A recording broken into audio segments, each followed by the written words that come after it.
A Rádio Rio de Janeiro apresenta Memórias de um Suicida. Estudo da obra de Ivone do Amaral Pereira. Viver é a única opção. Valorize a vida. Apresentação: Berenice Lima. Olá, pessoal. Continuamos com o nosso presente, né? A Deus aqui no nosso estúdio, falando sobre a Dona Ivone, para a gente, daqui a alguns capítulos, daqui a alguns programas, aliás, nós vamos realmente iniciar o Memórias de um Suicida. Nós estamos finalizando o livro A Luz do Consolador, justamente para a gente entender essa médium, né? E como a deusa conviveu com ela em momentos de estudo, então é um grande presente aqui. Deusa, mais uma vez, obrigada. Olá, né? A gente agradece a Jesus, né? Porque esses médios, eles servem de parâmetro não em termos de, vamos dizer assim, de idealização, né? Da gente idolatria, não é isso, não. Mas são exemplos de vida. Até para a gente ter uma referência, né? De comportamento, de perseverança, de ética, né? Nas sessões mediúnicas. Eu posso até, eu estava pensando aqui, tem o programa 20 do Conversando sobre Mediunidade, em que a gente falou sobre o Ceará dos Médiuns, em que Emmanuel fala eles também. E quando ele fala eles também, ele fala da necessidade do médium, né? O médium chora, sofre, luta, necessita de tempo para trabalhar, de disciplina, falando da vida comum. E a Dona Ivone, ela foi um exemplo disso, né? Porque quando você vê o médium, e aí a gente tem um grande número de médiums, né? Que tem a sua vida organizada, tem sua estrutura financeira, tem sua profissão, né? Tem sua família que vive ali, apoia, é uma coisa. Agora, quando ele tiver um médico com dificuldade, não tivesse família, não tinha família, as pessoas gostavam dela e tudo, mas ela é interessante. Como suicida encarnado, ela possuía certos estranhamentos. Como ela, eu aprendi até a identificar em mim, e a identificar em outras pessoas que a gente convive, há uma certa inadaptação ao processo encarnatório. Então ela tinha essa dificuldade de conviver com a multidão. E uma família grande, muitos filhos, né? Muitos sobrinhos, tudo isso. E ela falava assim, muito barulho, aquilo não fazia bem a ela. Então ela falava assim, ela morava sozinha, morou durante muito tempo sozinha. Depois que ela vai, já mais tarde, vai ver com a Dona Mária, né? Que era a irmã, que é a mãe da Bete Alberto e tudo, que ela falava, ninguém é obrigado a suportar minhas esquisitices. Né? Era a expressão que ela usava. Por quê? A pessoa tem determinadas situações que não dá. Então ela sozinha e vivendo muito bonito, dentro de recursos que ela possuía. E usando até os recursos para ajudar. Sabia que ela deu aula de corte e costura? É mesmo? Ela deu aula de corte e costura, Berê, assistencialmente, porque ela costurava. Ela costurava, né? E a gente sabe que a costura daquele tempo não era a costura de hoje, né? A costura de hoje é máquina para tudo, né? Aí olha, hoje se tiver rasgado, tudo bem. Pode até rasgado. Mas a costura daquela época, eu sei que minha mãe foi costureira também, era muito detalhada, era muito caprichada, né? Com serzinho, com aquelas marinhas feitas à mão do ponto invisível, aquela questão toda, ela era uma exímia costureira, né? Mas ela também ensinava corte e costura para aquelas meninas da comunidade, assim, próximas, que era um trabalho, observa só. Ela não tinha, né, assim, a condição financeira de dar lá a comida, isso tudo, mas ela dava dela, ensinava. Então ela dedicava aquela hora. E a gente sabe o quanto o trabalho de costura é trabalhoso, né? O quanto o trabalho de artesanato, eu sempre falo isso, só ganha muito elogio. Que beleza, é mão de fada, mas na hora de pagar, você fala, puxa, mas um pedacinho de pano desse que vai estar isso, né? A questão de florista, né? Então ela sabia fazer essas questões todas e ela vivia daquilo que ela ganhava. Interessante, né? Muito legal isso. mostrando as suas dores, né? Porque muitas pessoas falam, poxa, se ela estava sempre em contato com os guias, né? O próprio Leon Denis, né? Charles, por que eles deixavam ela passar por tantas necessidades, por tantos, às vezes, momentos assim de solidão? Isso, né? Porque tendo que morar sozinha, né? E morando sempre em bairros simples, né? No subúrbio, em locais simples, tudo isso, né? E tendo que cuidar, porque a questão é essa, gente, né? A gente quando vê a obra mediúnica, assim, então ela devia ficar, né? Lá no escritório, né? Psicografando, ela escrevendo o tempo todo. Não, gente, tinha cuidado da casa naquele momento histórico também. Berenice, você sabe disso, eu também, pelas nossas mães e tudo. Isso era um trabalho especificamente feminino e muito pesado, né? É verdade. Né? A lavagem de uma roupa, né? A organização de uma casa. A pessoa não podia chegar numa casa e encontrar a louça suja, coisa suja. Então era a educação da época. E ela vivia extremamente dentro disso. Eu não sei se você já entrevistou o Joaquim. Não. Joaquim, você vai entrevistar. Então eu vou conversar com ele. Olha, Joaquim Couto foi um frequentador da casa dela e ele foi com o Leon Denis graças a ela. Mas quer dizer, ela recebia as pessoas em casa, receber como? Era no mínimo um cafezinho, né? Dado, aquela xicrinha, com aquele carinho. Então, ela passou pelas, vamos dizer assim, as agulhas da vida doméstica. A questão de se autossustentar, eu acho muito importante nesse momento da vida, né, em que muitas vezes a pessoa exige quase que o movimento espírita sustente determinadas questões. Né?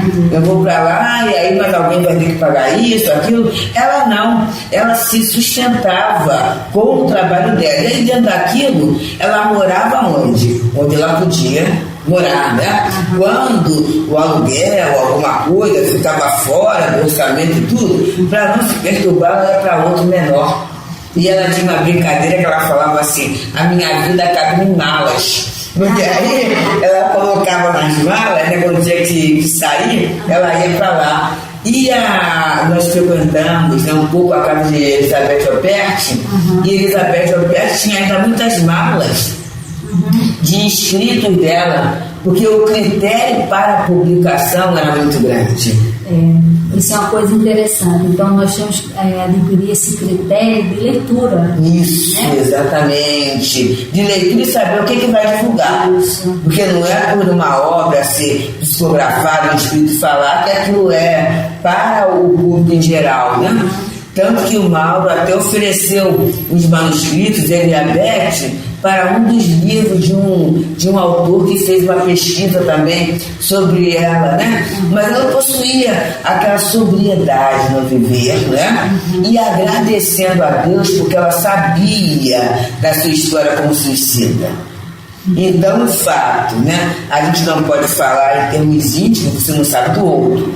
Mas o fato de ser uma alma sofrida, sim. Mas esse sofrimento não impediu que ela exercesse a sua mediunidade.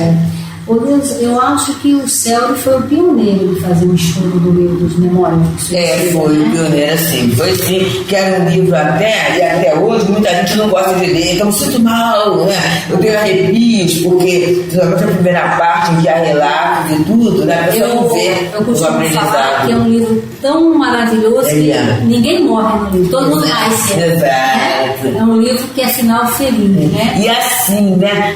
E traz muito conhecimento de muitas coisas. Eu vai descobrir no meu, a página 121, página meu, edição antiquíssima, em que ele fala, né, na hora que o Jerônimo não quer falar da vida dele, alguma coisa assim, é colocado num aparelho estranho um disco, e naquele disco aparece toda a vida dele em áudio e som, né? E aí eu falei assim, olha o CD-ROM. Numa época que nem se pensava, para falar da anterioridade da descoberta da tecnologia espiritual em termos da Terra, né? E tem muita coisa ali para tudo, né? E voltando ao estudo do livro Memórias lá no Céu, né? Ela sempre assim ia lendo um pouquinho e esse livro ser estudado, né? Esse livro ele é base para o trabalho que é feito de preces e radiações para os suicidas.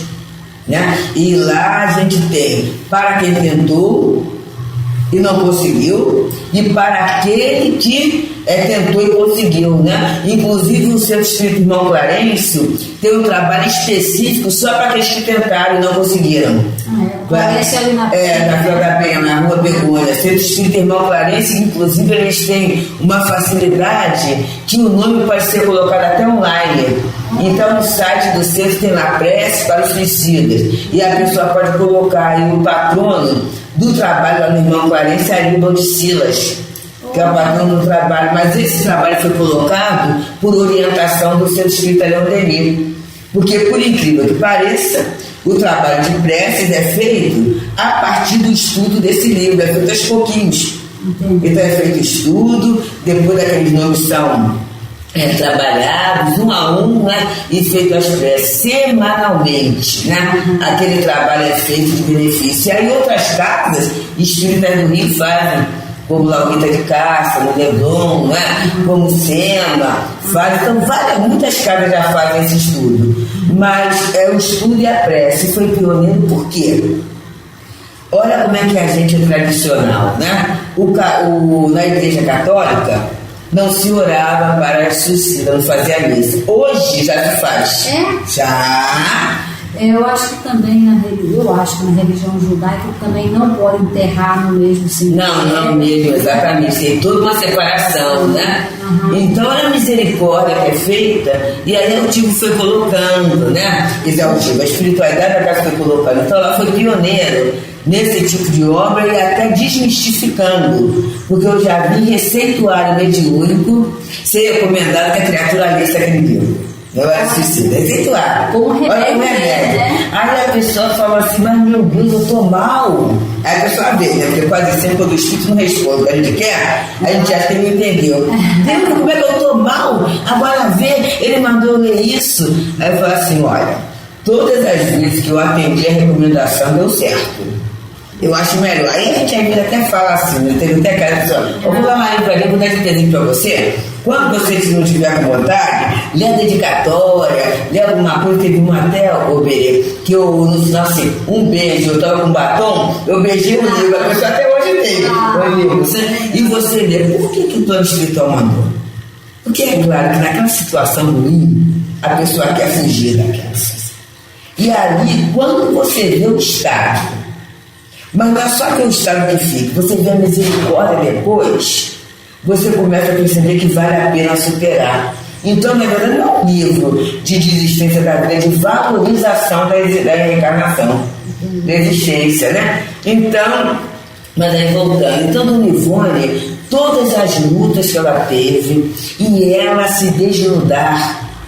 Então não precisa falar para todo mundo, né? As tentativas, ela era reincidente no suicídio, então ela se considerava uma privilegiada, assim, uma pessoa feliz por ter a doutrina espírita trabalha amigos. Ela vê a doutrina como esse mecanismo de esperança e consolação, né? Olhando para o passado dela, que é o que a doutrina nos inspira, né? Olhar para o nosso passado de erro, mas olhar para o projeto do futuro, né? Para não ficar no vitimismo, não ficar paralisado, né? Porque ela teve tantos erros do passado, né? Mas que ela não ficou olhando para trás para paralisar, né? E muita renúncia, né? Porque às vezes assim, o médium, ele acha que porque ele faz o favor de ser médium, ele tem que ter privilégios. Então não tem que ter problema nenhum, né? Já cuida do problema dos outros, da vida dos outros, mas não é isso não. E ela é a prova, né? De, assim, ser fiel. E aí, por que a gente falou no outro programa da orientação espírita? Porque se a gente tiver orientação espírita mesmo, a gente não vai se colocar em posição de privilégio, não vai começar a exigir do guia coisas que não são dele. Porque não é da competência dele resolver o problema que eu criei. Eu até brinco, né, Beli? Na hora de criar confusão, ninguém pega o guia, né? Meu benfeitor espiritual, me ajuda a criar confusão. A gente faz e faz bem a beça, né? É isso aí. Agora fica uma beleza. Quando a confusão está instalada, aí a gente começa a pedir ajuda. É verdade. Aí a gente começa a achar que tem que resolver e do nosso jeito, vai ficar tudo bem, né? E ela não, ela deu conta, assim, magistralmente da reencarnação dela, né? Com trabalho, cuidando das coisas materiais que eram dela, e dedicando tempo às coisas espirituais. Uma coisa que a Beth conta, gente, é que ela possuía, quer dizer, além desse estudo que a gente já falou, ela possuía um culto diário da oração.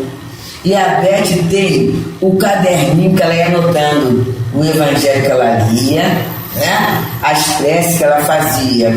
E por que ela orava? Teve a notícia do fulano que matou o fulano. Daí aparece o quê? Fulano foi morto, não sei o quê, mas aparece lá a vítima, né? Ela deixava a vítima e orava pelo algoz. E ela anotava. E até cortava pedacinho do jornal em que saía aquilo. Ela tinha assim uma necessidade de orar por aqueles que ela tinha certeza que ninguém ia orar, exatamente isso. E isso é um hábito cristão, né? Que vai tendo. É aí o exemplo de Maria, né? Que é esse espírito envolvido também no vale dos suicidas, que foi lá, o próprio Judas, o envolvimento Judas, né? O envolvimento dos suicidas no vale, esse olhar amoroso por aqueles que no ninguém gosta. Ninguém gosta, né? Exatamente. Agrada, né? Como ela até falou, os pares da vida espiritual, né?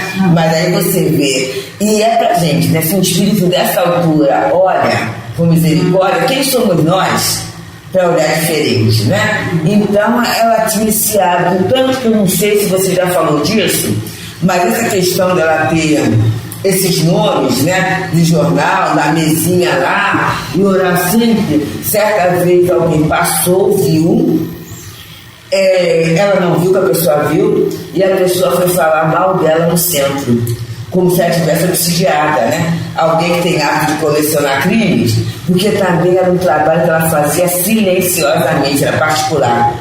Era um trabalho público, porque naquele momento, nas casas espíritas não se fazia esse trabalho. Acho que ninguém ia entender mesmo, considerá-la auxiliar. E aí foi olhada assim de cima a baixo, né? Ela ficou quietinha, não argumentou e continuou no trabalho.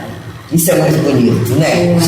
Porque às vezes o médium não é compreendido na casa espírita, porque o que ele sente e o que ele faz, o outro não sente, não faz, não dá para entender. E aí a pessoa desiste do trabalho, da tarefa.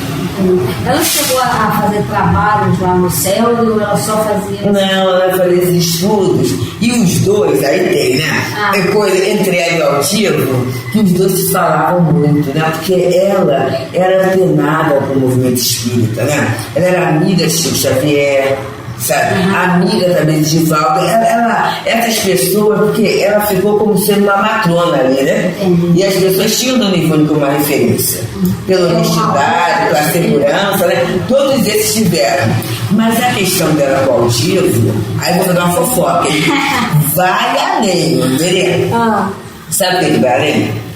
Ele, certa feita, né, Altivo chega para o grupo de médios, né, e eu estava nesse grupo, meu Deus do céu, éramos poucos ali no céu. Ele falou assim: não pensem que esse investimento que é feito, de vocês estudarem doutrina, terem chance de trabalhar na mediunidade, na obra social, é à toa, não é não. É um preparo para vocês reencarnarem mais tarde em locais que até nunca ouviram falar de Jesus. Aí eu brinquei, eu estava na frente, eu sou de brincadeira, eu falei assim: Altivo já pensou reencarnar eu, mulher neve de burca? Eu brinquei, é mais ou menos por aí. Aí eu fiquei quieta, né, assim, no empate, assim, porque, olha só, porque eu e Ivone temos uma questão para resolver lá na Rússia.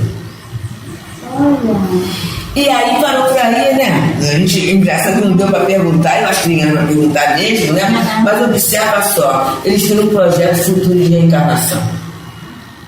E aí a Dona Ivone, eu começo a pensar na questão de Leon Tolstói, né? Essa situação toda, né? Essas ligações. Tem muito. A questão da Rússia, com a Dona Ivone é muito. E o Altivo, embora não apresentasse assim, questões russas, mas ele tinha assim.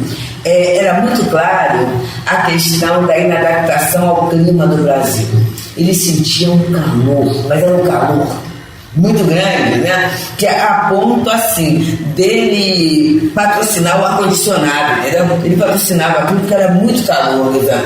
Mas você lembra das roupas? Sempre de manga comprida, né? Aquela situação toda. Então, assim, se você olhar mesmo o perfil dele, não é o perfil do típico brasileiro, né? Então ele falou assim: eu e Ivone temos alguma coisa resolvendo na Rússia. E aí eu costumo conversar muito assim comigo e com o médico. Eu falo, olha só, gente, a importância da amizade. Naquele domingo que teve lá no CELB, né, o Lobato falando sobre ele, sobre esqueci o nome. Francisca Feira, do aniversário do céu. Isso, ele e a Cidinha, eu acho. Cidinha, exatamente. E um falava que o outro era cabeça dura, né? E que o Altivo falou, olha, mas tem uma coisa que vocês precisam saber, que entre nós dois existe uma questão chamada amizade. Né?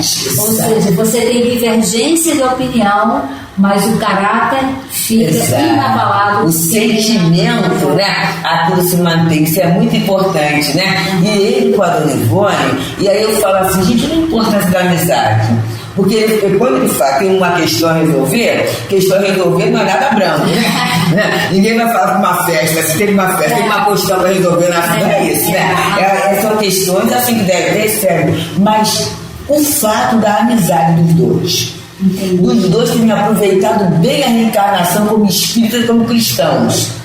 Como isso vai fortalecer, vamos dizer assim, a gente não pode falar 100%, mas assim, 80% do sucesso da questão resolver, o fortalecimento que esses laços de amizade, não é por causa do dinheiro do outro, não é por nenhuma questão material de paixão, é uma amizade formada, né, em função de amor cristão. Como é importante a gente trabalhar isso nas casas espíritas. Porque não foi na esquina, não foi no shopping, não foi na rua que eles resolveram isso. Essa amizade veio através da casa espírita, da convivência na casa espírita e na doutrina espírita. Por isso, né, que a Alta de Souza fala templo espírita, né? No Memória do Suicida, naquela outra parte, tem nossos amigos discípulos de Allan Kardec. Então, gente, o que está lá escrito, né? Amai-vos e instruí-vos, né? Primeiro, amor.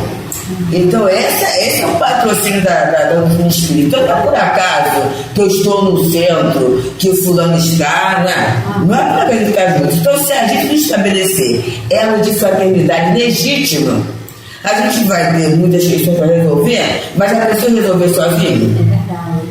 Agora, uma curiosidade, né? Depois que ela desencarnou, junto com o Altivo, fez alguma mensagem dela, porque ela desencarnou antes do Altivo. Isso vai ser um outro capítulo. Então, tá vendo? Você tá puxando história, vai ser um outro programa.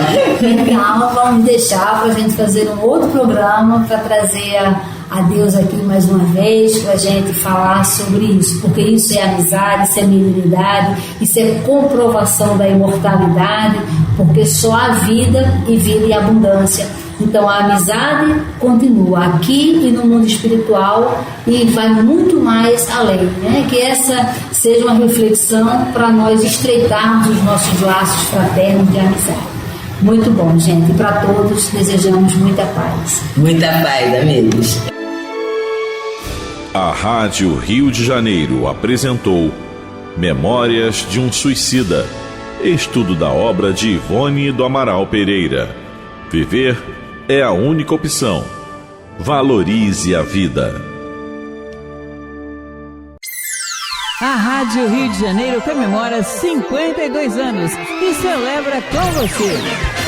Segunda, dia 30 de outubro, tem programação especial de aniversário no seu rádio, no app Rádio Rio de Janeiro Oficial e no YouTube da Rádio Rio de Janeiro. Os programas que você gosta, com conteúdo diferenciado e participações especiais comemorando os 52 anos da emissora da Fraternidade. É segunda, dia 30 de outubro, das 8 horas da manhã às 5 horas da tarde. Evento com transmissão online no app Rádio Rio de Janeiro Oficial, no YouTube, no canal da Rádio Rio de Janeiro e no seu rádio pelos 1400 AM. Você está mais do que convidado e mais uma vez vai fazer a diferença. Rádio Rio de Janeiro, 52 anos. A rádio que toda família pode ouvir e assistir.